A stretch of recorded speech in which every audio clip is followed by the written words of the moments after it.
This is a wonderful recipe. You're gonna enjoy this when you pair it with rice, and guess what? It is on a budget. So this is how I prep this. I already have my meat boiling, my beef, because I intend using beef.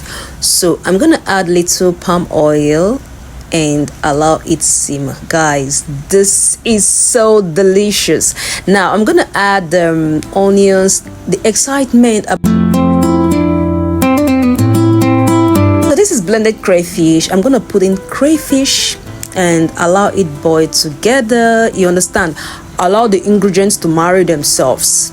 So because I don't have fresh pepper, I'm gonna make do with dry blended chili pepper. So I'm gonna add some chili pepper, allow it simmer a bit, and next thing I'm gonna add oil bean. This is oil bean opaka. Yes, oil bean, because I want it a bit cooked. I don't want it too strong, and that is why I'm gonna boil it together with meat.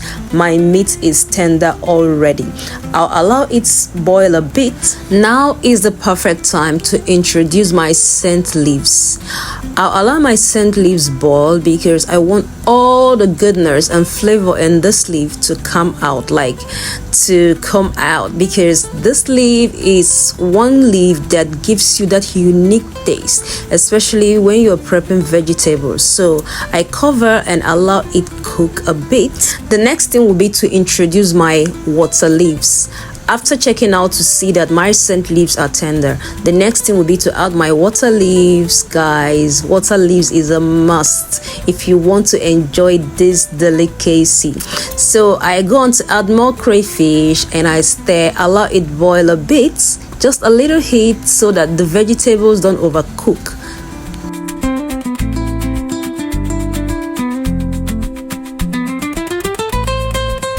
At this point, I'm gonna introduce my pumpkin leaves, my ugu leaves, and that will be the last thing.